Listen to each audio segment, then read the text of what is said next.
And कर पाए। चलिए, कल हम लोग जो भी पढ़े थे वो चीज आप लोग को क्लियर हुआ या नहीं? कल हम लोग सेकंड स्टेज पढ़ रहे थे ना, प्री ऑपरेशनल स्टेज का। हम आप लोगों को बताए थे कि प्री ऑपरेशनल स्टेज जो है हम लोगों का, वो स्टेज क्या है, इसका एज कितना होता है प्री ऑपरेशनल स्टेज का? 2 to 7 years। 2 to 7 years। और ये हम लोग का कॉग्निटिव डेवलपमेंट का, अगर डेवलपमेंट में देखा जाए, फिजिकल डेवलपमेंट में देखा जाए, तो हम लोग का कौन सा स्टेज कहलाता है? प्री चाइल्डहुड वाला स्टेज है हम लोग का, जिसको हम लोग खिलौनों की अवस्था भी कहते हैं, प्लेइंग स्टेज कहेंगे। तो वो वाला स्टेज है जिसमें हम लोग क्या देखे थे कि इसको भी 2 पार्ट्स में डिवाइड करके देखा गया है। पहला हम लोग क्या देखे थे? प्राक संप्रत्यात्मक अवधि, जिसको प्री कॉन्सेप्चुअल पीरियड। इसी के बारे में हम लोग उस दिन फर्स्ट लास्ट डे जो है केवल यही हम लोग जाने थे।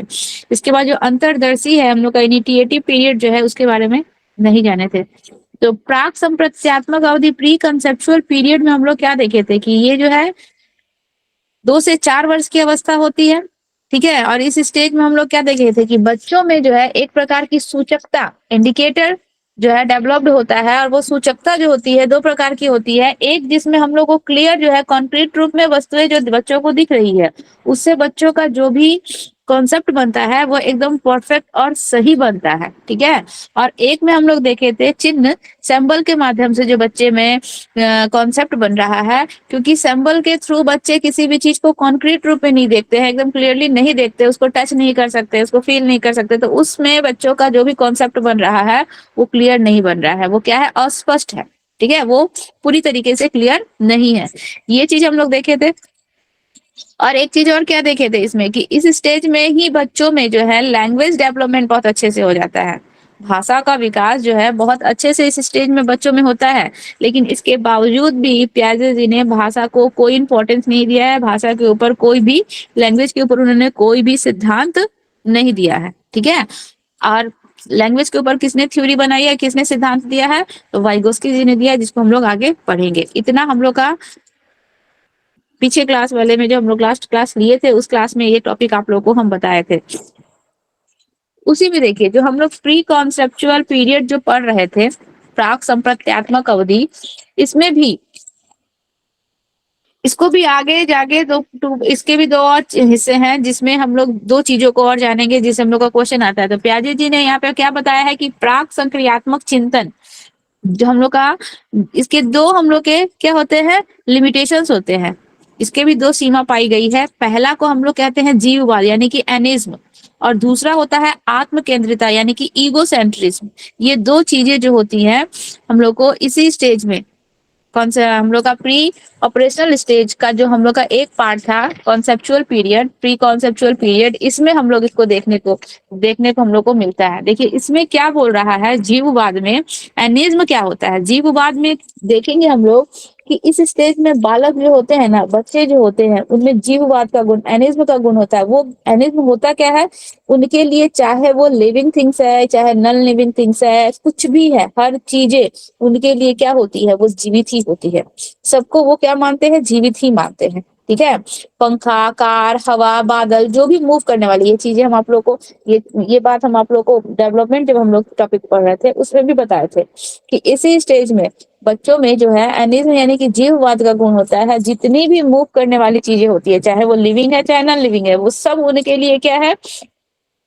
वो सारी की सारी चीजें उनके लिए क्या है? जीवित है। आप छोटे बच्चे को देखिएगा, छोटा बच्चा को मान लीजिए खेलते समय अगर कभी जमीन पे गिर गया, या किसी खिलौने से चोट लग गया, या मान लीजिए फुटबॉल से चोट लग गया, तो बच्चा रोने लगता है। नोटिस किए हैं? बच्चा रोने लगता है। तो पेरेंट्स क्या करते हैं कि कैसे चोट लग गया, इससे चोट लग गया, रुक जाओ इसको मार देते हैं। ऐसा ऐसा देखे हैं ना आप लोग? तो क्यों बच्चा को, उसको मार देने पे बच्चा शांत हो जाता है। बच्चे को ऐसा लगता है कि वो हमको चोट पहुंचाया, वो हमको पनिश किया, तो उसको भी पनिशमेंट मिल गया, या फिर उसको भी चोट लग गई, ठीक है। इससे बच्चे को संतुष्टि मिलती है, बच्चा शांत हो जाता है। तो बच्चे में यही जीववाद का गुण है, यानी कि उसके लिए जो भी चलती हुई चीज है, ठीक है, चाहे वह खिलौना हो, चलती हुई कार हो, चाहे वह चलती हुई रेलगाड़ी हो, ठीक है, चाहे चलता हुआ पंखा हो, हर एक चीज उसके लिए क्या है? जीवित है। यानी कि जीवन और मरण, यानी कि जिंदा रहना, जीवित व्यक्ति और जीवित इंसान या फिर मरा हुआ जो भी है, जीवन और मरण के बीच में जो बच्चों का जो संप्रत्यय होता है ना, वो क्या होता है, अस्पष्ट होता है, क्लियर नहीं होता है। उसके अनुसार चलती हुई सारी चीजें जीवित है, ठीक है। वह टूट गई, मान लीजिए खिलौना ही है, रिमोट कंट्रोल कार है, चल रही है तो वह जीवित है, टूट गई यानी कि वह खत्म हो गई। वहां पे भी बच्चों का मृत्यु का जो संप्रत्यय होता है, डेथ का, मरने का मतलब क्या होता है या डेथ का मतलब क्या होता है, उसका भी कॉन्सेप्ट पूरी तरह से क्लियर नहीं होता है, एकदम स्पष्ट नहीं होता है। टूट गया यानी कि वो चीजें क्या हो गई, खत्म हो गई, ठीक है। छोटे बच्चों को देखिएगा, घर में जब किसी भी प्रकार का कोई दुर्घटना घटती है या कोई पर्सन डेथ कर जाता है, तो उनको उसका मतलब नहीं समझ में आता है, वो नहीं जान पाते हैं कि एक्चुअल में हुआ क्या, चाहे वो पर्सन कहाँ चला गया, उनको नहीं ये पता चलता है। क्यों? क्योंकि उनमें जीववाद का जो गुण है वह होता है। उनको उनको उस स्टेज में मृत्यु का मतलब क्या होता है, और मृत्यु का मतलब खत्म होना, वापस कभी नहीं आना, ये जो परफेक्ट जो उसका मीनिंग होता है, वो चीजें बच्चों को नहीं पता होती है, ठीक है। तो हम लोग का प्री ऑपरेशनल स्टेज में ही बच्चों में कौन सा गुण आता है, जीववाद का गुण आता है, ठीक है। इसके बाद देखिए सेकंड जो बोल रहा है, आत्म केंद्रिता, यानी कि ईगो सेंट्रिज्म। ये भी चीजें हम आप लोगों को बताए थे कि इस स्टेज में बच्चे जो होते हैं अपने इतना ज्यादा ईगो सेंट्रिज्म होते हैं ना, कि उनके इर्द इर्द जो भी चीजें होती है, जो कुछ भी होता है, वह सभी के सभी वो क्या समझते हैं कि वह सब उनके अनुसार हो रहा है, ठीक है। मान लीजिए वो सेंटर में है, वो सेंटर में एनवायरनमेंट में जो भी चीजें देख रहे हैं वो सब के सब उनके अनुसार होगी, और वह सब के सब उनके मतलब जो भी वो जो सोच रहे हैं, वो जो चाह रहे हैं, उनके अनुसार ही वो क्रिया, वो कार्य होनी चाहिए। ये होता है आत्म केंद्रित। दूसरों के पॉइंट ऑफ व्यू को, दूसरों के विचारों को बच्चे एक्सेप्ट नहीं करते हैं, अपने ही बातों को, अपने ही विचारों को बच्चे एक्सेप्ट करते हैं, ठीक है। उस स्टेज में बच्चों में रियलिटी तो बहुत ज्यादा होती नहीं है, हर एक चीज का फैक्ट तो पता होता नहीं है, तो ज्यादातर वो क्या होता है, काल्पनिक दुनिया में जीते हैं, कल्पना की दुनिया में जीते हैं, ख्वाबों की दुनिया में जीते हैं, और उन्हीं सब चीजों को वो सच मानते हैं। उन्हीं सब चीजों के कार्टून्स देखेंगे, या फिर मान लीजिए अपने पेरेंट्स से या ग्रैंड पेरेंट्स से जो कहानियां सुनते हैं, उन कहानियों को भी वो सच मानने लगते हैं, और उसके अनुसार ही सोचने लगते हैं, और उनके अनुसार जो है वो जो भी चीजें हो रही है आसपास, जो भी घटनाएं घट रही है, वो घटना भी उनके अनुसार ही वो उसी उसे रिलेट करके समझने लगते हैं। जो रियलिटी होती है, जो सच्चाई होती है, उन चीजों को एक्सेप्ट नहीं करते हैं। और इस स्टेज में अगर आप बच्चों को रियलिटी से सच्चाई बताना चाहेंगे एक बार में, तो वो एक बार में उसको एक्सेप्ट करेंगे भी नहीं, ठीक है। इसके लिए जैसे जैसे जैसे जैसे उनका एज ग्रोथ करेगा, उनमें मैच्योरिटी आएगी, उनका मेंटल डेवलपमेंट होगा, वैसे वैसे बच्चे जो है उन चीजों को एक्सेप्ट करते हैं। रियलिटी से बाद में बच्चे रियलिटी को एक्सेप्ट करते हैं।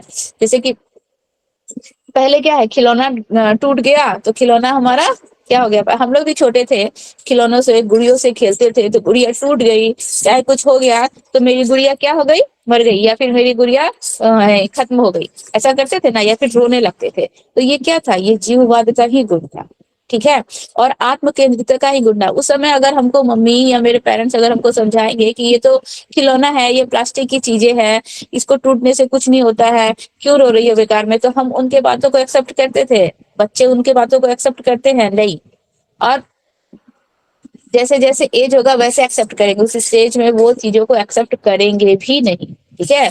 वो धीरे धीरे ही उन चीजों को एक्सेप्ट करेंगे, उनके अनुसार वो कोई कितना भी समझा ले, उनके अनुसार उनकी गुड़िया जो है क्या हो गई है, वह टूट चुकी है, वह मर चुकी है। और हम लोग के जो दादी या नानी या पेरेंट्स होते हैं, वो भी हम लोग के अनुसार, देखिएगा हम लोग भी जब हमारे घर में बच्चे होते हैं, या फिर वो किसी चीज के लिए जिद करते हैं, या किसी चीज को अपने विचारों के अनुसार बताने की कोशिश करते हैं, तो हम लोग भी उनके बातों को एक्सेप्ट करते हैं, क्योंकि हमको पता है कि ये छोटा बच्चा है, इसको बहुत ज्यादा नॉलेज नहीं है, या फिर रियलिटी क्या है उसको वो सच्चाई नहीं पता है, तो वो जो बोल रहा है उसी चीज को एक्सेप्ट करेंगे। जैसे जैसे उम्र बढ़ेगा, जैसे जैसे उनमें मैच्योरिटी आएगी, वो अपने आप ही सच्चाई को क्या करेंगे, एक्सेप्ट करने लगेंगे।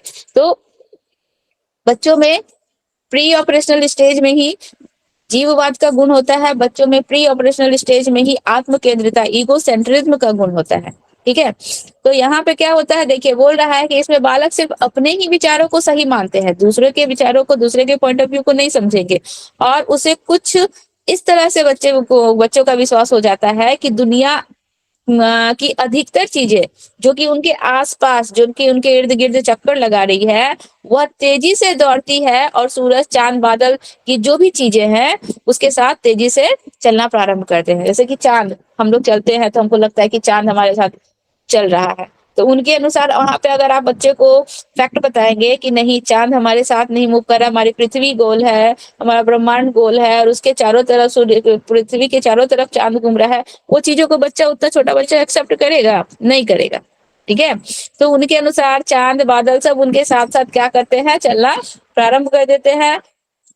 खिलौने हैं, गुड़िया है, कार है, वह सभी क्या है, उनके अनुसार ही कार्य करती है। छोटे बच्चे जो है अपनी गुड़ियों से खेलते भी है। बच्चियों को देखोगे, देखिएगा आप लोग, तो लड़कियां जो है गुड़ियों से खेलती भी है, बातें भी करती है। तो वो सब क्या है, अपने अनुसार वो लोग काम करते हैं। उनके अनुसार क्या है कि हम उससे बात कर रहे हैं, वो मेरी बातों को सुन रही है, वो दूसरे के फैक्ट को जानने की कोशिश नहीं करेगी। तो ये होता है। और इस स्टेज में हम लोग और क्या देखेंगे कि भाई बहन से बच्चों में रिलेशन जो होता है, संपर्क जो होता है, वह भी बहुत ज्यादा है। जैसे कि मान लीजिए एक ही फैमिली में तो दो तीन भाई बहन है, तो उन लोगों में आपस में प्रेम भाव भी बहुत ज्यादा रहेगा और मारपीट भी बहुत ज्यादा होता है। ये दोनों चीजें होती है। ठीक है, तो उसके चिंतन में आत्म केंद्रिता कम होती जाती है। जैसे जैसे बच्चे बड़े हो जाएंगे, अपने बड़े भाई बहन के संपर्क में आएंगे, क्योंकि बड़ा, मान लीजिए बड़े भाई बहन है, तो वो किसी चीज को बताएंगे, तो वो जैसे जैसे उसके टच में जाएंगे और जैसे जैसे उनका एज बढ़ता जाएगा, उनमें जो ये ईगो सेंट्रिज्म का जो बात है ना, ये धीरे धीरे धीरे धीरे अपने आप ही कम हो जाएगा। हम इसको फोर्सफुली उसी स्टेज में बोलेंगे कि खत्म कर दे, तो वो खत्म नहीं होगा। वो एज के अनुसार उनका धीरे धीरे खत्म होगा। तो ये था हम लोग का प्री ऑपरेशनल स्टेज में ही दो चीजें देखने को हम लोग को मिली, जीववाद और हम लोग का आत्म केंद्रिता, यानी कि एनेज्म, और हम लोग का ईगो सेंट्रिज्म। ये दो चीजें हम लोग का इसी स्टेज में। यहाँ से क्वेश्चन आपका ये भी पूछता है कि जीववाद का गुण बच्चों में कौन से स्टेज में आता है, तो प्री ऑपरेशनल स्टेज में आता है। और कभी कभी प्री ऑपरेशनल स्टेज ना देकर वहां पे आपका प्री कॉन्सेप्चुअल पीरियड भी दे देगा। हम लोग क्या देखे कि प्री ऑपरेशनल स्टेज को भी दो भागों में बांटा गया, प्री कॉन्सेप्चुअल पीरियड और इनिशिएटिव पीरियड। तो यहाँ पे हम लोग प्री कॉन्सेप्चुअल पीरियड में हम लोग जीववाद का गुण को देखे। ठीक है, एनेज्म और इगोसेंट्रिज्म वाला जो भी हम लोग बच्चों में ये गुण देखे, ये इसके अंतर्गत देखे। समझ में आया? चलिए, इसके बाद जो नेक्स्ट हम लोग का पॉइंट था, जो कि प्री ऑपरेशनल स्टेज का ही सेकंड पार्ट है, अंतरदर्शीय अवधि। अंतरदर्शीय अवधि यानी कि इनिशिएटिव पीरियड। ठीक है, ये ऐसा पीरियड होता है, ये ऐसा टाइम होता है, 2 से 7 वर्ष था, उसमें से 2 से 7 वर्ष था, तो 2 से 4 वर्ष हम लोग पहले वाले में डिवाइड कर दिए। अब 4 से 7 जो है इसमें आ जाएगा। 4 से 7 वर्ष का एज जो होता है हम लोग का अंतरदर्शीय अवधि कहलाता है, इनिशिएटिव पीरियड कहलाता है। तो इस स्टेज में बच्चे में जो होती है तार्किक, यानी कि लॉजिक जो होता है, लॉजिक पावर जो होता है, किसी बात पे लॉजिक लगा सके कि ऐसा क्यों हुआ, ठीक है, वो लॉजिक पावर इस स्टेज में बच्चों में नहीं होता है।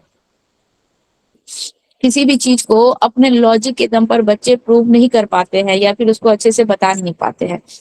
एकदम पूरी तरह से बच्चे नील नहीं होते, ऐसा नहीं होता कि लॉजिक बिल्कुल होता ही नहीं है। देखिए, लॉजिक किन किन चीजों में बच्चों में इसमें नहीं होता है। बोल रहा है कि वस्तु या बातों को मस्तिष्क के द्वारा तुरंत स्वीकार कर लेते हैं, मतलब अपना लॉजिक, कोई अपना फैक्ट नहीं लगाएंगे। छोटी बहुत लॉजिक होती है, थोड़ी बहुत उनमें लॉजिक होती है, तो छोटी बहुत बातों को, जैसे बच्चे कार्टून देख रहे हैं उसमें लॉजिक लगा लेंगे। वो भी लॉजिक जो होता है ना उनका, वो भी शुरुआती पीरियड होता है, वो भी बिल्कुल भी जो वो लॉजिक बताएंगे ना, वो आपका बिल्कुल सही नहीं होगा। ठीक है, वो अपने हिसाब से, अपने टाइम पीरियड के हिसाब से जो बता रहे हैं वो बिल्कुल परफेक्ट नहीं होता है। तो इस स्टेज में आप देखिएगा, 4 से 7 वर्ष का जो स्टेज है हम लोग का, इस स्टेज में देखिएगा बच्चे जो है दूसरों के पॉइंट ऑफ व्यू को एक्सेप्ट करते हैं। दूसरा जो बोलते हैं, पेरेंट्स जो बोलेंगे या फिर ग्रैंड पेरेंट्स जो बोलेंगे या बड़े भाई जो बोलेंगे, उन्हीं की बातों को वो एक्सेप्ट करते हैं, बिना किसी क्वेश्चन के, बिना किसी लॉजिक के। कोई आपसे किसी प्रकार का वो जो है क्वेश्चन नहीं करेंगे कि आप हमको ऐसा करने को क्यों बोल रहे हो, ठीक है, हम ऐसा क्यों करें, को किसी प्रकार का कोई क्वेश्चन नहीं करते हैं। बिना कोई क्वेश्चंस किए, बिना कोई आपसे आपको इंटरप्ट किए वो क्या करेंगे, आप जो बोलेंगे हूबहू आपकी बातों को वैसे ही वो अपने माइंड में बिठा लेंगे और आपकी बातों को वो एक्सेप्ट स्वीकार कर लेंगे। ठीक है, तो इस अवस्था में बालकों का चिंतन पहले से अधिक परिपक्व तो हो जाता है, यानी कि मेच्योर तो हो जाता है। बालक जो है, हम लोग जो फर्स्ट सेंसरी मोटर स्टेज देखे, उससे जो है बालक इस स्टेज में बहुत ज्यादा मेच्योर हो जाता है, उनमें मेच्योरिटी आ जाती है। इसमें क्या होता है कि जब बच्चे जो है, अब जितने भी सिंपल सिंपल हम लोग के मेंटल एक्टिविटी है ना, छोटी छोटी चीजें, उन सबको बच्चा जो है करने लगता है। छोटी छोटी मेंटल एक्टिविटीज को बच्चा करने लगेगा। देखिए हम क्या बोल रहे हैं कि स्टेज में बच्चे जो है किसी प्रकार का कोई प्रश्न नहीं करते हैं, किसी प्रकार का कोई लॉजिक नहीं लगाते हैं।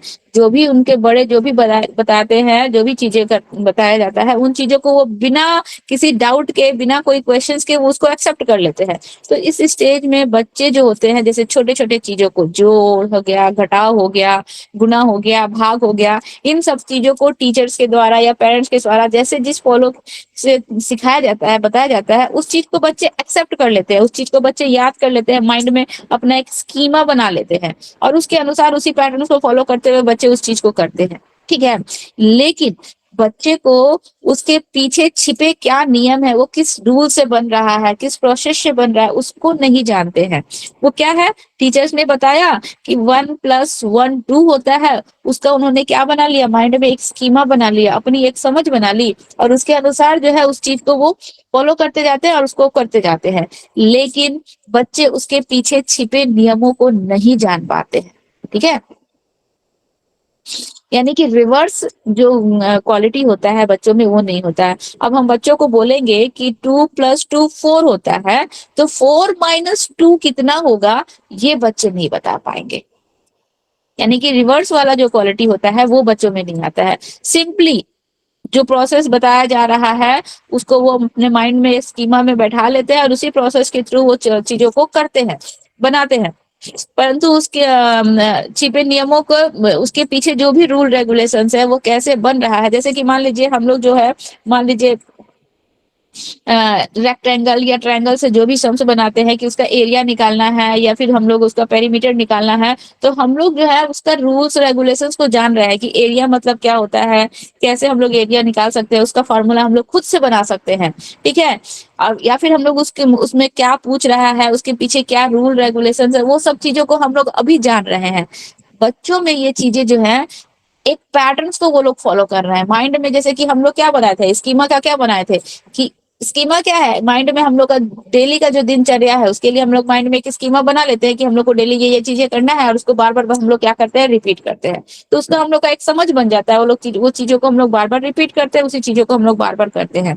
यहाँ पे भी बच्चों के माइंड में उसका एक स्कीमा बन जाता है और जोड़ घटाव गुना भाग इसको किस पैटर्न से बनाना है, कैसे फॉलो करना है, बच्चे उसका स्कीमा बनाकर उस चीजों को सिंपली कर देते हैं। लेकिन अगर बच्चों को जस्ट पलट कर उसको आप दीजिएगा, ठीक है, करने के लिए, तो बच्चे कंफ्यूज हो जाएंगे, समझ में ही नहीं आएगा उनको।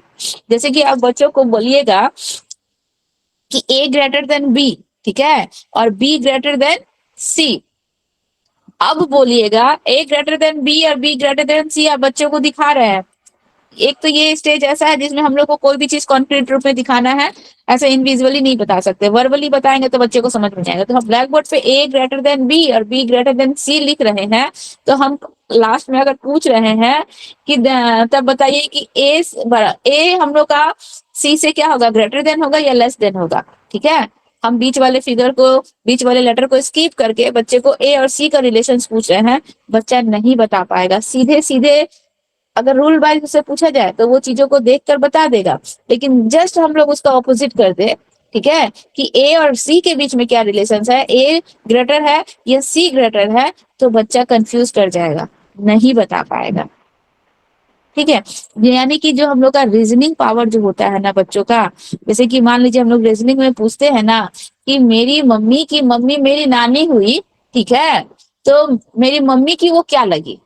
ऐसे अगर कंफ्यूजन वाला बच्चे से क्वेश्चन किया जाएगा रिवर्स में, पलटावी गुण वाला, तो वो बच्चों में इस स्टेज में नहीं आता है। बच्चे किसी चीज को पलट कर अगर दोबारा उसको मतलब रिवर्स में पूछा जाए तो बच्चे उसका आंसर्स नहीं दे पाते हैं, उतना ज्यादा उनका लॉजिक पावर इस स्टेज में नहीं होता है। समझ में आ रहा है आप लोगों को? Yes ma'am. हाँ, तो इसी को हम लोग देखिए अंतरदर्शी अवधि कहते हैं, इनिशिएटिव पीरियड कहते हैं, क्योंकि इस पीरियड में बच्चों का बहुत ज्यादा लॉजिक पावर नहीं होता है। आपसे किसी प्रकार का कोई क्वेश्चन नहीं, आप बोलेंगे कि ऐसे करना है तो ऐसे करना है, अब वो आपसे इसमें किसी प्रकार का कोई क्वेश्चन नहीं करेंगे, कोई डाउट नहीं करेंगे, अपना कोई लॉजिक नहीं लगाएंगे कि ऐसा हुआ तो क्यों हुआ। ठीक है, 2+2 4 हुआ तो क्यों हुआ, वो कोई कोशिश नहीं करेंगे, वो आप जो बताए हैं रूल रेगुलेशंस उसी को वो फॉलो करेंगे।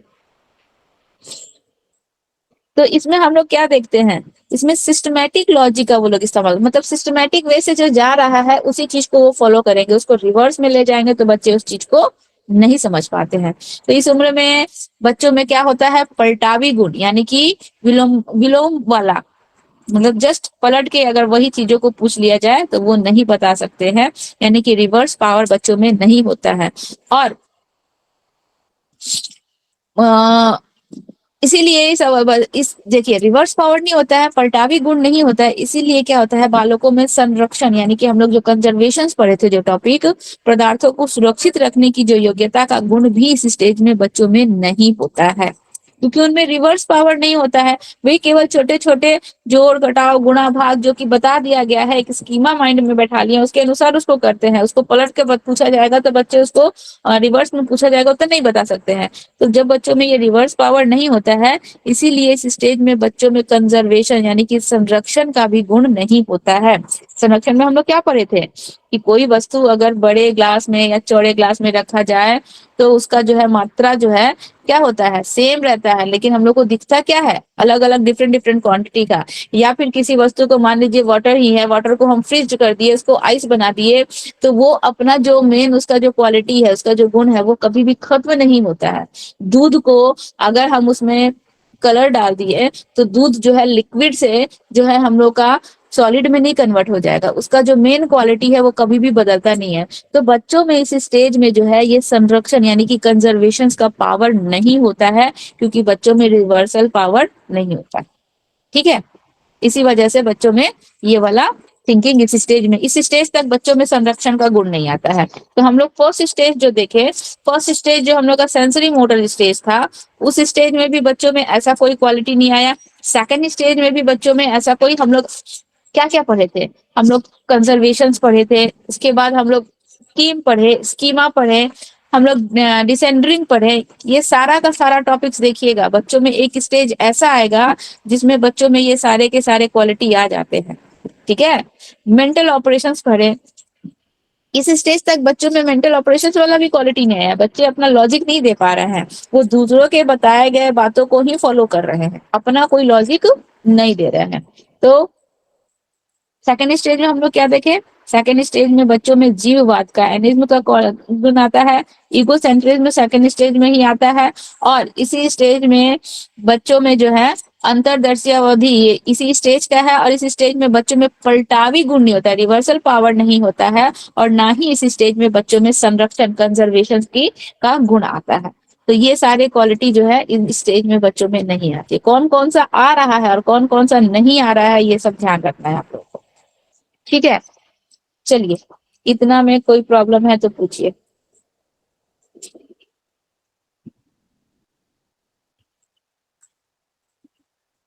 आज ज्योति को मैम मैम नोट्स इसका डिजिटल करवाते हैं। नोट्स, नोट्स आप लोग राहुल ये मनीष सर से बात कीजिएगा ना नोट्स के लिए, उन्हीं को भेजा हुआ है। ठीक है, मनीष सर से बात कीजिएगा। आज ज्योति जी नहीं जुड़ी।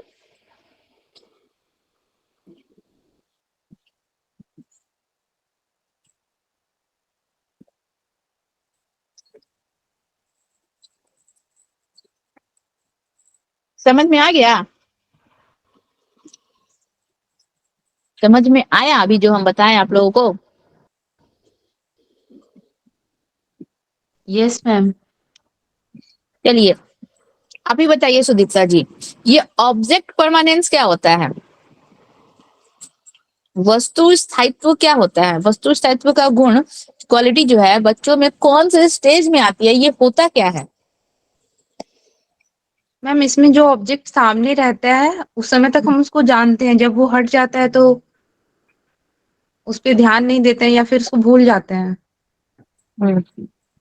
Out of mind, out of site, out of mind.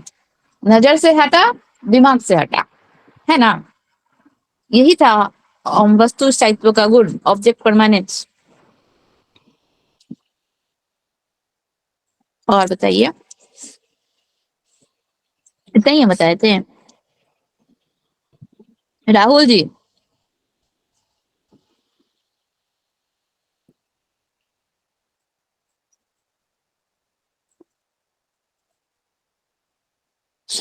Rahul ji सो गए? Yes ma'am. No ma'am, no ma'am. बताइए। क्या पूछा मैम? वस्तु स्थायित्व, ऑब्जेक्ट परमानेंस क्या होता है और कौन से मैम जैसे स्टेज आपको में?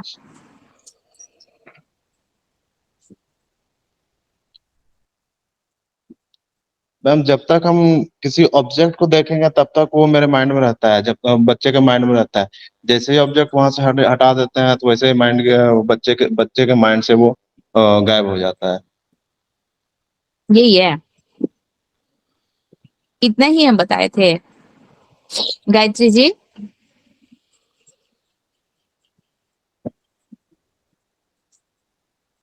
Gayatri ji, yes ma'am. इतना ही बताए थे, इसको क्लियर कीजिएगा।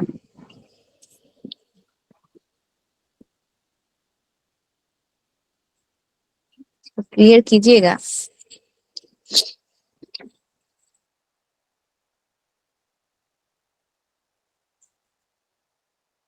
मैम फिर से बता सकते हैं क्या? चलिए सुभानु जी। मैम रियली नहीं समझ में आया मैम। नहीं समझ में आया? उस दिन हम इतना आप लोग को बताए, ये चीज नहीं समझ में आया था। मैम झूठ नहीं बोलते हैं, वो पिछले बार सो गया था मैम। बहुत अच्छा सुभानु जी, एग्जाम भी देने जाइएगा ना तो सो जाइएगा, ठीक है? मैम वो सिर दर्द कर रहा था कॉलेज से आने के बाद बहुत ज्यादा, इसलिए सो गए थे सामने। अच्छा चलिए, ऑब्जेक्ट परमानेंट का मतलब आप लोग जो बताए, out of site, out of mind. नजर से हटा, दिमाग से हटा, ये चीज हम आपको बताए थे, ये आप लोगों को ध्यान में है? और ये ध्यान में नहीं है, ये तो हम आपको बोले थे कि जब बच्चे 3 से 4 महीने के होते हैं तब बच्चों स्कीमा के में। हाँ स्कीमा में रहते हैं। बच्चों की स्कीमा में क्या रहता है? नजर के सामने कोई चीज है, क्योंकि कोई भी चीज को कॉन्क्रीट रूप में देखते हैं तभी उनका इमेज बनता है और सभी बच्चे उस चीजों को पहचानते हैं। हम आप लोग को क्या बताए थे, जब बच्चे इस मन से 3 से 4 महीने से जब बच्चे ऊपर मंथ के हो जाएंगे, बच्चे इससे जब बड़े हो जाते हैं तब बच्चों में ऐसा एक आता है, स्कीमा बनता है कि अब उनके नजर के सामने कोई नहीं भी रहे तो भी उसका अस्तित्व बना रहता है, उसका अस्तित्व खत्म नहीं होता है। ऑब्जेक्ट परमानेंस का मतलब, वस्तु स्थायित्व का मतलब एक्चुअल में ये होता है कि एक ऐसा स्टेज आता है जिसमें बच्चों की नजर के सामने अगर कोई वस्तु ना भी हो, मम्मी नहीं भी है, तो भी मम्मी का जो अस्तित्व जो है उसके माइंड में बना हुआ है, वो खत्म नहीं हुआ है। वो हम जो बोल रहे थे कि यहाँ पे बच्चे जो है बहुत जब कम उम्र के 2 महीना 4 महीना इस उम्र के होते हैं तब, जैसे आप लोग को एग्जाम्पल्स भी दिए थे कि अगर मान लीजिए 2 महीना 4 महीना के बच्चे हैं और नानी के घर चले गए 2 महीने के लिए या कहीं और चले गए, तो जब वो वापस रिटर्न आते हैं तो अपने पेरेंट्स को, अपने पापा को नहीं पहचानते हैं, बच्चे उनको नहीं पहचानते, बच्चे बिल्कुल भी भूल जाते हैं। लेकिन जो ये जो स्टेज है ऑब्जेक्ट परमानेंस, अगर जब भी पूछे वस्तु स्थायित्व, जब भी पूछे वस्तु स्थायित्व का मतलब होता है कि बच्चे के नजर के सामने वो चीजें नहीं है, वो पेरेंट्स नहीं है या वो वस्तु नहीं है, फिर भी उसका अस्तित्व जो है बच्चे के माइंड में बना रहता है। मान लीजिए बच्चे का कोई खिलौना है, टेडी बियर है, बच्चों के सामने वो चीजें नहीं है लेकिन फिर भी बच्चे के माइंड में वो बना है। उसका एक टेडी बियर था, वो खिलौना है, वो बच्चे उन चीजों को ढूंढेंगे, बच्चे उन चीजों को खोजने की कोशिश करेंगे। ठीक है, कहाँ है? इसी स्टेज में हम लोग ये भी देखे थे, हम लोग का सेंसरी मोटर स्टेज का ही बात था कि बच्चों में गोल डायरेक्टेड बिहेवियर आ जाता है। यानी कि बच्चे जो होते हैं, अगर मान लीजिए उनकी किसी खिलौने को या फिर उनकी किसी वस्तु को कहीं छुपा दीजिए या फिर किसी पिलो से ढक दीजिए, तो बच्चे उन चीजों को क्या करते हैं, खोजने लगते हैं, उसको ढूंढने की कोशिश करते हैं, जो कि गोल डायरेक्टेड बिहेवियर में आता है। मतलब बच्चे अपने गोल को पाने के लिए, अपने लक्ष्य को पाने के लिए सामानों को इधर उधर करेंगे, उसको खोजेंगे, उसको फाइंड आउट करने की कोशिश करेंगे। ये चीजें हम आप लोगों को बताए थे, समझ में आया या नहीं? इस तरह से आपको पढ़ाई करेंगे ना तो फिर नहीं होगा। इस मैम तरीके से बताया तो समझ में आ गया था, ये नोट्स पे आ जाता ना तो रेड हो जाता है। नोट्स के लिए सर से बात कीजिएगा, नोट्स मिल जाएगा, ठीक है। चलिए हम बता दे रहे हैं, आप लोग अब पढ़िए। उसके बाद नेक्स्ट हम लोग का जो टॉपिक है, स्टेज है, हम लोग सेंसरी मोटर स्टेज देखे। इसके बाद सुदीप्ता जी भी आंसर नहीं दे पाई। सुदीप्ता जी जबकि आंसर देती है। नो मैम, हम उसका एग्जाम हम उल्टा समझ लिए थे, इसीलिए ऐसा हो गया।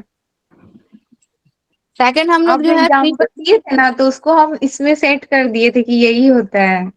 नहीं तो क्लियर कीजिए अगर डाउट है तो, ठीक है। सेकंड स्टेज, फर्स्ट स्टेज था हम लोग का sensory motor stage, second stage हम लोग का प्री ऑपरेशनल स्टेज। अब प्याजे जी के 4 फोल्डर थ्योरी का हम लोग थर्ड स्टेज पढ़ रहे हैं। थर्ड स्टेज है हम लोग का कॉन्क्रीट ऑपरेशनल स्टेज, ठीक है। कॉन्क्रीट ऑपरेशनल स्टेज 7 to 11, 7 से 11 वर्ष की अवस्था, जो कि थर्ड स्टेज है, तीसरी अवस्था है। अब देखिए 7 से 11 का स्टेज आ रहा है, एज आ रहा है इसमें, तो 7 से 11 जो है हम लोग का कौन सा एज आ रहा है? हम लोग का प्री चाइल्डहुड आ रहा है या पोस्ट चाइल्डहुड आ रहा है? कौन सा आ रहा है?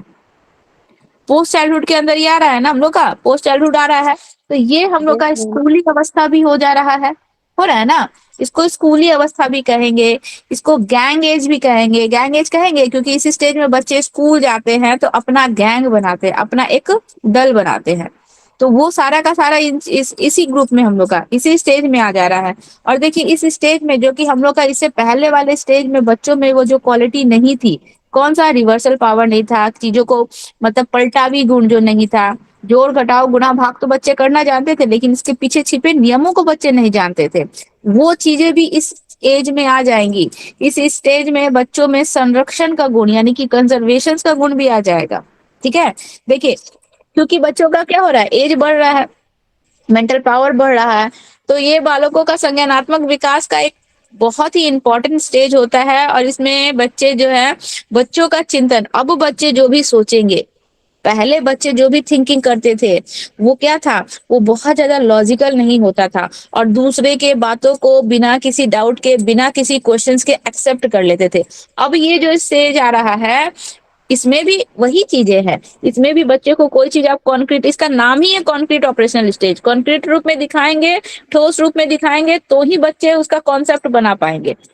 इन तीनों में एक चीज कॉमन होता है, वो हम लोग का चाहे सेंसरी मोटर स्टेज हो, चाहे प्री ऑपरेशनल स्टेज हो, चाहे हम लोग का कॉन्क्रीट ऑपरेशनल स्टेज हो, इन तीनों में बच्चों को चीजें जो है उनके आंखों के सामने एकदम क्लियरली रहेगी, जिसको वो छू सकते हैं, जिसको वो देख सकते हैं, तो ही बच्चों का कॉन्सेप्ट बनेगा। वर्बली बताने से या फिर अगर आप बोलेंगे कि इमेज करके करने से वो चीजें बच्चों के माइंड में उसका कॉन्सेप्ट नहीं बनेगा।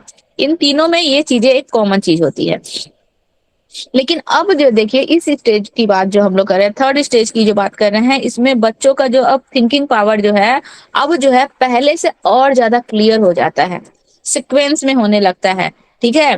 और बहुत ज्यादा जो है फ्लेक्सिबल भी होता है, और एक जगह क्या होता है, संगठित। संगठित का मतलब जो है कंबाइंड रूप में। अब किसी चीज को वो एक दूसरे से रिलेट करके उस पर लॉजिक निकालने की कोशिश करेंगे। पहले की तरह जो है दूसरे के बातों को हूबहू उतारने की, एक्सेप्ट करने की कोशिश नहीं करेंगे, ठीक है। अब बच्चे जो है उसको सीक्वेंस में सजाने की कोशिश करेंगे, उनके बीच में, दो बातों के बीच में या दो चीजों के बीच में रिलेशंस बनाने की कोशिश करेंगे, अपना लॉजिक लगाने की भी बच्चे यहाँ पे कोशिश करेंगे, ठीक है। और अब लॉजिक मतलब उनका जो थिंकिंग होता है, अब ये लॉजिक पे हम लोग का डिपेंडेंट, यहाँ से बच्चों का जो है सोचने की, समझने की जो क्षमता होती है, वो लॉजिक करने की, लॉजिक के ऊपर जो है स्टार्ट हो जाती है। मतलब अब जो भी सोचेंगे समझेंगे वो अपना लॉजिक लगाकर बच्चे वहां पे अपने विचारों को भी वहां पे देने की कोशिश करेंगे, दूसरे के विचारों को हूबहू नहीं उतारेंगे इस स्टेज से। ठीक है, तो बालक किसी भी दी गई ठोस वस्तु यानी कि कॉन्क्रीट जो भी चीजें होती है उसको अगर मान लीजिए कोई भी चीजें हैं उसका समाधान करने के लिए दिया जाए, उसको सॉल्यूशंस करने के लिए दिया जाए, तो बच्चे जो होते हैं उन चीजों को अपने लॉजिक के आधार पर सॉल्व करने की कोशिश करेंगे। जैसे कि आप लोग को एक एग्जांपल्स दिए थे कि A greater than B, B greater than C। इसको अगर ब्लैक बोर्ड पे बच्चे को आप दिखाइएगा, कॉन्क्रीट रूप में होना चाहिए, बच्चों को दिखना जरूर चाहिए। तो अगर ये चीजें बच्चों को आप दिखाइएगा तो बच्चा जो है अपना लॉजिक लगाकर, इससे पहले वाला स्टेज में बच्चा लॉजिक नहीं लगा पाता कि A और C के बीच में क्या रिलेशन है। ठीक है, लेकिन इस स्टेज में आप वो वाला फार्मूला बच्चों को दिखाइए, बताइए, बच्चा अपना लॉजिक लगा के बता देगा। ठीक है, मेरी मम्मी की मम्मी मेरी नानी है, ठीक है, मेरी मम्मी की मम्मी मेरी नानी है। अब वहां पे आप पिक्चर्स बना के दिखा रहे हैं, चाहे मम्मी को या फिर जो भी है फैमिली मेंबर्स उसको खड़ा करके दिखा रहे हैं, तो वो मम्मी की क्या लगेगी बच्चा वहां पे देखकर बता देगा। मतलब उसमें रिवर्सल पावर भी आ जाता है, बच्चे में पलटावी गुण आ जाता है। चीजों को पलट कर आप पूछिएगा, आप बोलिएगा कि 2 + 2 4 होता है तो 4 - 2 कितना होगा, बच्चा यहाँ पे भी बता देगा। वो देख रहा है, वो कॉपी में उस चीजों को कर रहा है कि 4 - 2 2 होगा, वो फट से वहां पे बता देगा। लेकिन हाँ, वो चीजें उसके आंखों के सामने प्रत्यक्ष रूप से होनी चाहिए। तो बच्चा क्या करता है, अब जो भी आपको क्वेश्चंस का जो भी सॉल्यूशंस करेगा उसमें अपना लॉजिक देगा, अपना लॉजिक बताएगा। चीजों को वो आप रिवर्स करके पूछेंगे वो भी बच्चा बता देगा, और सीक्वेंस में भी बता सकता है। ठीक है, अपना लॉजिक दे देगा। अब उसका जो थिंकिंग पावर होता है वो पहले से बहुत ज्यादा डेवलप्ड हो जाता है।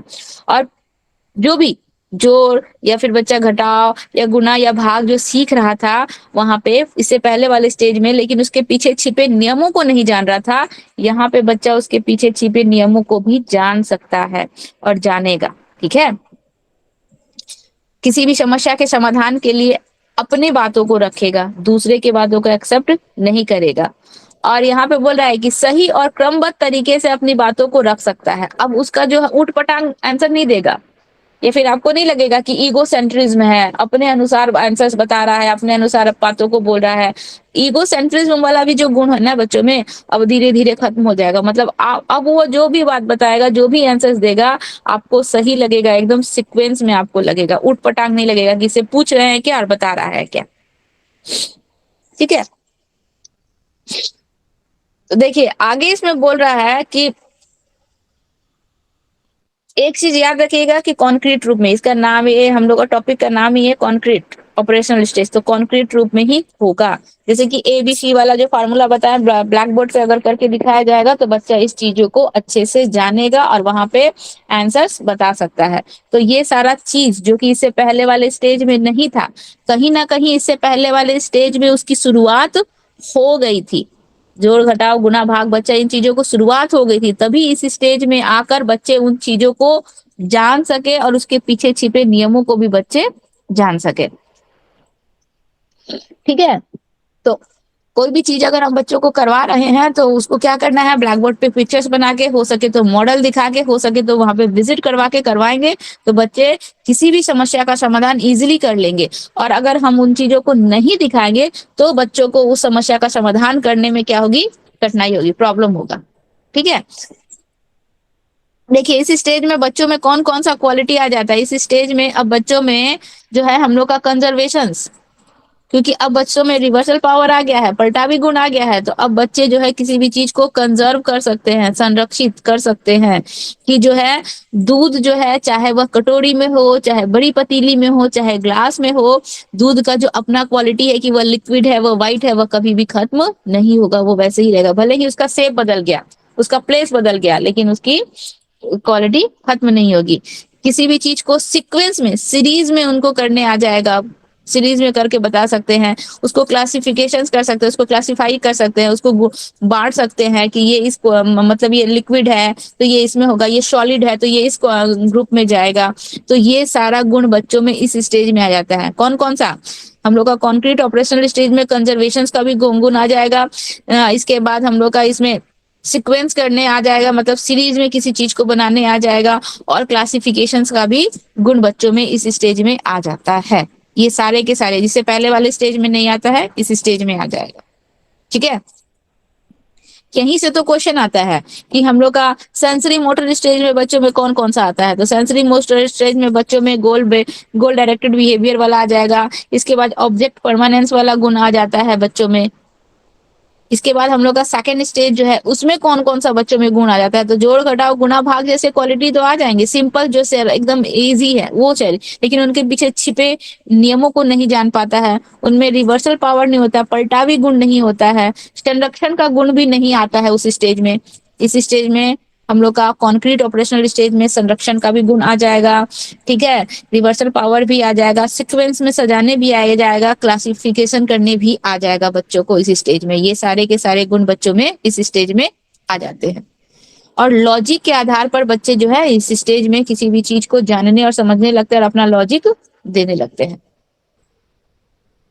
ठीक है, देखिए आगे बोल रहा है कि इस स्टेज में बच्चों में लिक्विड है, चाहे हम लोग का लेंथ है या वेट है, इन सब चीजों के संरक्षण से संबंधित समस्याओं का समाधान करते हम देखेंगे।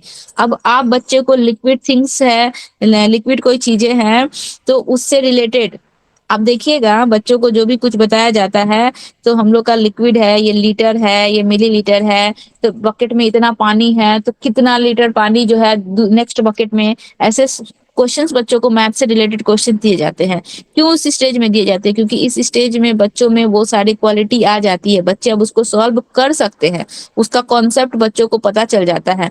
लेंथ हो गया, लेंथ से रिलेटेड सम्स बताए जाते हैं, या फिर कितना सेंटीमीटर है, कितना मीटर है, ये सब चीजों का बच्चों को हम लोग को बताया जाता है। तो ये सारी चीजें बच्चों में इस स्टेज में आ जाती है। चाहे वेट है, तो इन सब के कंजर्वेशन का जो कंजर्वेशन से रिलेटेड जितने भी प्रॉब्लम्स होते हैं ना, इन सब का सॉल्यूशंस बच्चे इस स्टेज में इजीली कर लेंगे। ठीक है, समस्याओं का समाधान करते हुए हम इस स्टेज में बच्चों को देखेंगे। और दूसरे शब्दों में अगर हम लोग कहें तो उसकी लंबाई वजन के अनुसार घटते क्रम या बढ़ते क्रम, यानी कि असेंडिंग ऑर्डर, डिसेंडिंग ऑर्डर, देख रहे हैं पलटावी। असेंडिंग तो सीधा सीधा लिख दिए, लेकिन उसको डिसेंडिंग में अगर करना है तो ये तो पलटावी गुण हुआ ना, रिवर्स में जा रहे हैं ना, बैक में जा रहे हैं। तो ये सारी चीजें बच्चे जो है क्रम में सजाने की क्षमता बच्चों में इस स्टेज में आ जाती है। उसको क्लासिफाई करने की क्षमता बच्चों में आ जाती है, उसको क्या करेंगे, ग्रुपिंग करने की क्षमता आ जाती है, ग्रुप में बदलने की क्षमता आ जाएगी। स्कीप देखते हैं, बच्चों को सिखाया जाता है कि 1 के बाद एक लेटर को स्किप कर दीजिए, और इसके बाद क्या होगा, एक फिगर को स्किप करने के बाद, उसके बाद एक फिगर को स्किप करने के बाद हो गया। लेकिन जो भी है वो कॉन्क्रीट रूप में बुक में भी पिक्चर्स बनाकर एरो के साथ सिखाया जाता है। तो वो सारे के सारे गुण बच्चों में, स्कीपिंग पावर आ जाता है, ग्रुपिंग वाला आ जाता है, कंजर्वेशन वाला, ये सारे चीजें बच्चों में इस स्टेज में आ जाएंगे।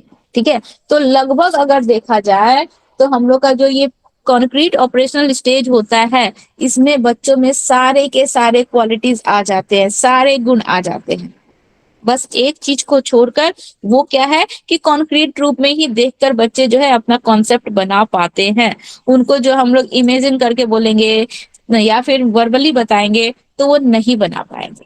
बस यही एक चीज की कमी होती है, बाकी सारे गुण जो है बच्चों में इस स्टेज तक हम लोग के पूरी तरीके से डेवलप्ड हो जाते हैं, किसी चीज का कोई कमी यहाँ पे नहीं रहता। इसके बाद जो हम लोग का लास्ट स्टेज है, कौन सा स्टेज है हम लोग का, औपचारिक संक्रियात्मक अवस्था या अमूर्त संक्रियात्मक अवस्था, जिसको हम लोग फॉर्मल ऑपरेशनल स्टेज कहते हैं। ये हम लोग का प्याजे जी के 4 फोल्डेड थ्योरी का लास्ट स्टेज है, फोर्थ स्टेज है, जिसको हम लोग एज क्या बोले थे, 11 to 15 या फिर उससे भी अबव, उससे भी ज्यादा। ठीक है, जो कि हम लोग का एडोलेसेंस वाला स्टेज हो जाएगा, किशोरावस्था वाला। और ये ऐसा स्टेज है जो कि हम लोग का कॉन्क्रीट ऑपरेशनल स्टेज में जो भी क्वालिटी बच्चों में आया था, वो सारी की सारी क्वालिटी इसी स्टेज में आ जाती है, वही चीजें इस स्टेज में रहती है। लेकिन एक क्या डिफरेंस रहता है, एक डिफरेंस ये रहता है कि अब बच्चों को आप वर्बली भी बताइएगा, ठीक है, या फिर जो है चीजें उनके आंखों के सामने कॉन्क्रीट रूप में ना भी रहे, तो भी बच्चे उस चीज के प्रति अपना कॉन्सेप्ट बना लेते हैं और उन चीजों को समझने की क्षमता बच्चों में आ जाती है। उनका माइंड अब इतना डेवलप कर चुका होता है। ठीक है, जो चीजें हम लोग कॉन्क्रीट ऑपरेशनल स्टेज में जो जो क्वालिटी बच्चों में आई थी, वही सारी क्वालिटी जो होती है हम लोग के फॉर्मल ऑपरेशनल स्टेज में होता है। बस एक चेंज क्या होगा कि बच्चे जो है अब चीजों को कॉन्क्रीट रूप में ना भी देखेंगे तो भी अपना कॉन्सेप्ट बना लेंगे, उनको नहीं होगा, इजिली वो चीजों को बिना देखे भी समझ सकते हैं। तो क्या हम लोग देखें हम लोग अगर देखें कि जो भी हम लोग का कॉग्निटिव बच्चों में जो भी एबिलिटीज है, संज्ञान अपना बनाने की, समझ बनाने की जो क्षमता है, तो क्या क्या कंजर्वेशन हो गया, इसके बाद हम लोग का ग्रुपिंग करना हो गया, सीक्वेंस बनाना हो गया, या फिर लॉजिक के साथ अपने बातों को रखना हो गया, ये सारे के सारे गुण जो है जो कि इससे पहले वाले स्टेज में बच्चों में डेवलप्ड हुए थे, इस स्टेज में भी बच्चों में डेवलप्ड होते हैं, उससे और बेहतर तरीके से डेवलप्ड हो जाते हैं। लेकिन बालकों का चिंतन अब जो होता है भौतिक परिस्थिति, भौतिक यानी कि जो चीजें उनको आंखों के सामने हैं, जिनको वो छू सकते हैं, जिनको वो देख सकते हैं, उस पे बंधी हुई नहीं रहती है। अब इसके अनुसार जो है मतलब चीजों को देखेंगे तो ही अपना कॉन्सेप्ट बनाएंगे, इस पे बच्चे डिपेंड नहीं होते हैं। ठीक है, अब जो है वो वर्बली भी बताया जाए या फिर ऐसे भी बताया जाए तो बच्चे उस पे अपना कॉन्सेप्ट बना लेते हैं। इसीलिए जो है इस स्टेज को जो है हम लोग क्या क्या कहते हैं, परिकल्पनात्मक निगनात्मक तर्क वाला स्टेज कहेंगे, यानी कि हाइपोथेटिकल डिडक्टिव रीजनिंग वाला स्टेज कहा जाता है। बस यही एक कारण है, क्वेश्चन आता है यहाँ से बार बार कि हाइपोथेटिकल डिडक्टिव रीजनिंग वाला स्टेज कौन सा है, तो हम लोग का फॉर्मल ऑपरेशनल स्टेज। क्यों ये स्टेज को ये हाइपोथेटिकल हम लोग डिडक्टिव रीजनिंग वाला स्टेज कहते हैं? परिकल्पनात्मक, परिकल्पनात्मक का मतलब कल्पना करके भी बच्चे अपना कॉन्सेप्ट बना लेते हैं। ठीक है, क्यों कहा जाता है? क्योंकि बच्चे अब जो है चीजों को कॉन्क्रीट रूप में बिना देखे ही अपना कॉन्सेप्ट बना लेते हैं। इसीलिए इस स्टेज को हम लोग हाइपोथेटिकल डिडक्टिव रीजनिंग वाला परिकल्पनात्मक निगनात्मक तर्क का स्टेज कहते हैं। सारे जो हम लोग इससे पहले वाले स्टेज में सारे जो क्वालिटीज आए थे वही सारी चीजें इसमें है, लेकिन बस यही एक चेंज हो जाता है कि अब बच्चे कल्पना करके भी अपना लॉजिक बना लेते हैं।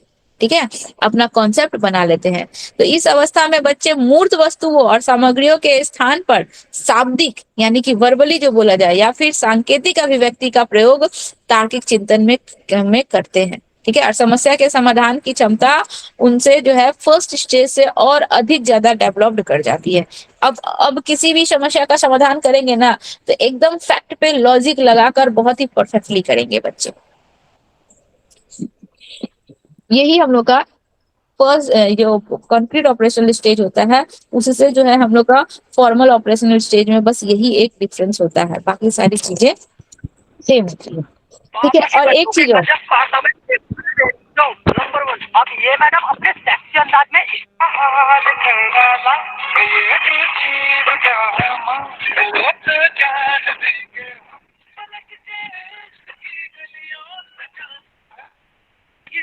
गजब पासा में देखने के लिए रेडी होता हूँ। नंबर 1 अब ये मैडम अपने सेक्सी अंदाज में स्टेज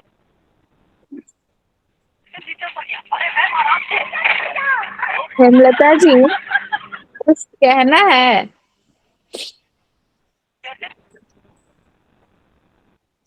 हेमलता जी पढ़ते पढ़ते बोर हो गए थे हम लोग, इसीलिए आप सॉन्ग चला दी। नहीं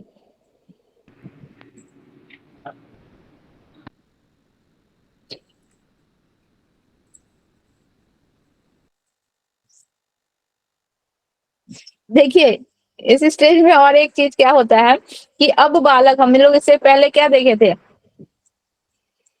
किसी भी काम को करेंगे गलती होगा, गलती से सीखकर क्या करते थे, किसी भी काम को करते थे, गलती होती थी फिर उसको करते थे, फिर गलती होती थी फिर उसको करते थे। ठीक है, थॉर्नडाइक वाला जो हम लोग थ्योरी पढ़े थे बीएड में।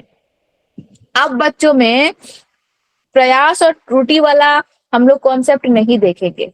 ठीक है, गलती करके उसको सुधारना, गलती करके वो चीजें नहीं, अब बच्चे अपना माइंड लगाने की कोशिश करेंगे, अपने संज्ञान को समझ बनाने की कोशिश करेंगे कि उस चीज को, उस प्रॉब्लम को कैसे किया जाए।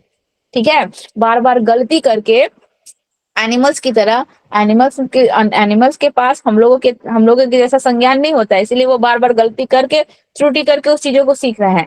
यहाँ पे बच्चे जब इस स्टेज में आ जाते हैं तो इस प्रकार का कोई जो है क्रिया नहीं करते हैं। अब वो यहाँ पे अपना क्या करते हैं, कॉग्निशंस के दम पर, अपने संज्ञान के आधार पर, अपने समझ के आधार पर समस्या को सुलझाने की कोशिश करते हैं।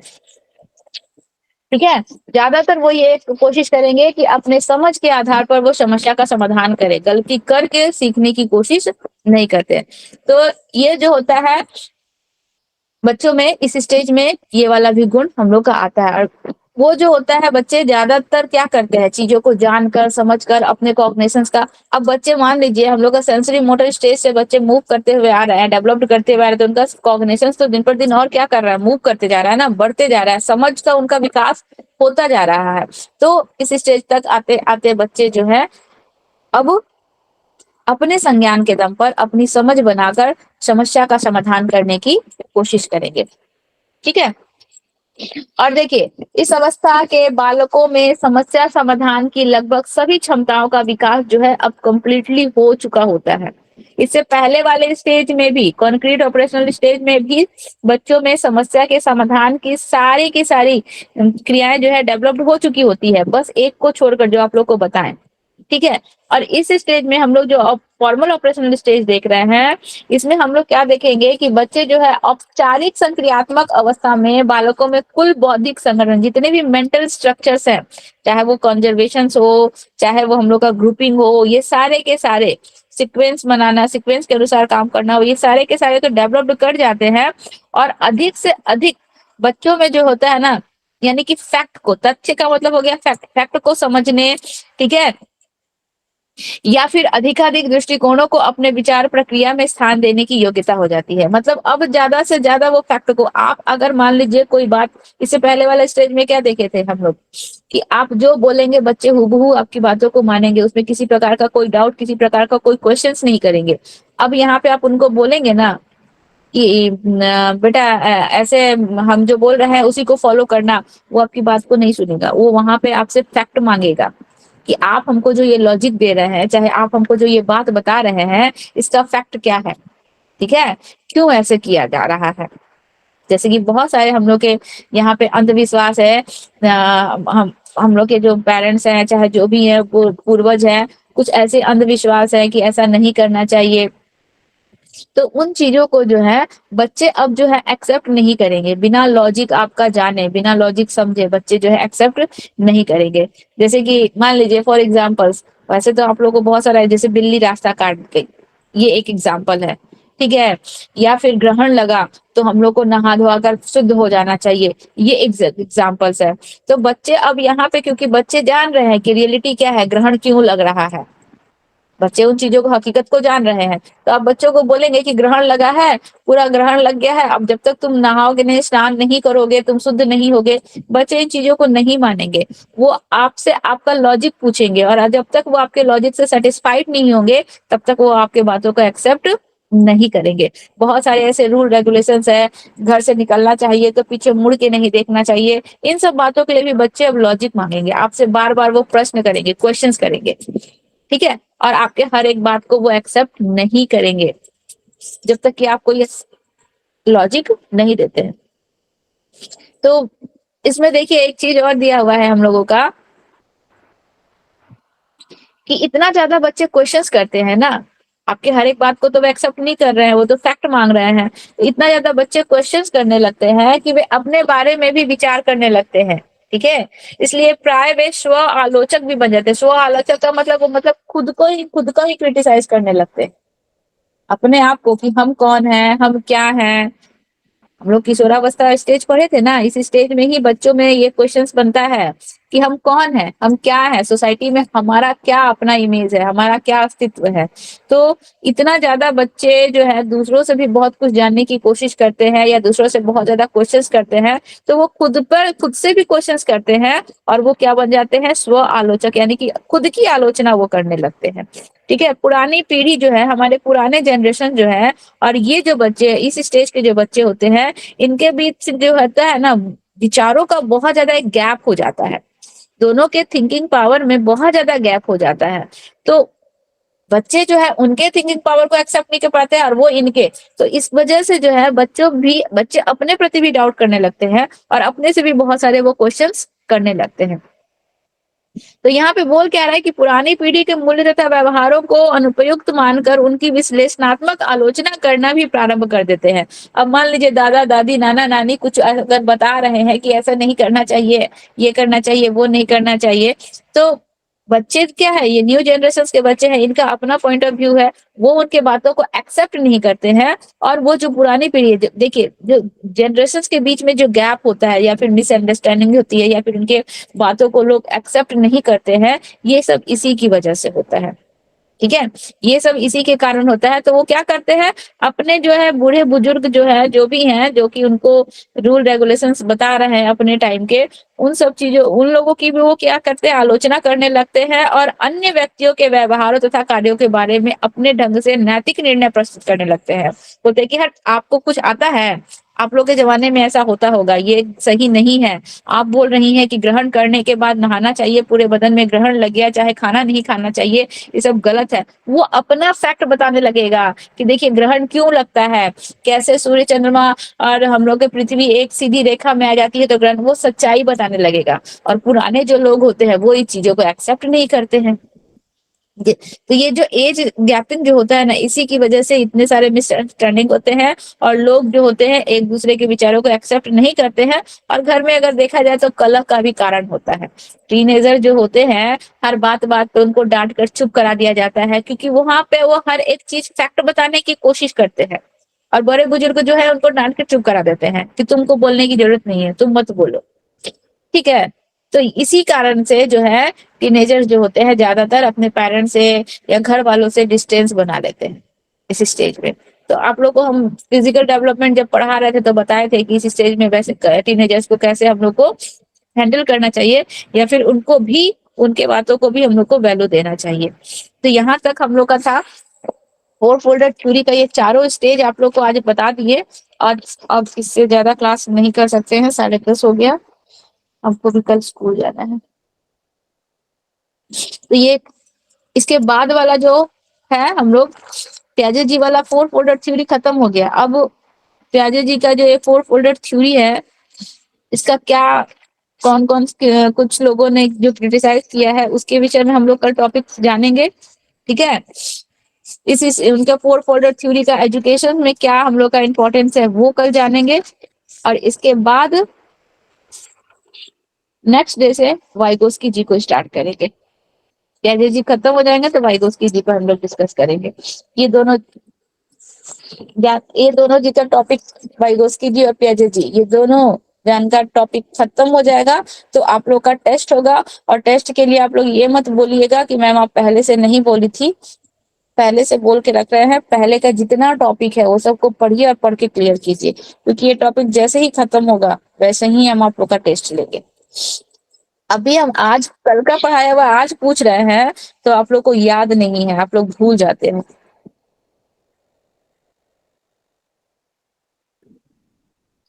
Okay ma'am. ठीक है राहुल जी, यस मैम। हमको लग रहा है कि टेस्ट में सबसे ज्यादा मार्क्स आप ही का आएगा। मजाक। मैम क्लास 9 बजे से नहीं हो सकता है मैम? क्लास 9 बजे से ही होगा। आज शायद किसी कारण से 9:30 बजे से हुआ, क्योंकि हम भी थक जा रहे हैं। कल शायद, यस मैम, जो इंग्लिश वाला क्लास है वो 8 बजे से और आपका वाला क्लास 9 से मैम, ये बहुत ज्यादा हाँ रात हो जाता सही बात है, बहुत ज्यादा रात हो जा रहा है। तो कल से 9 बजे से ही होगा क्लास।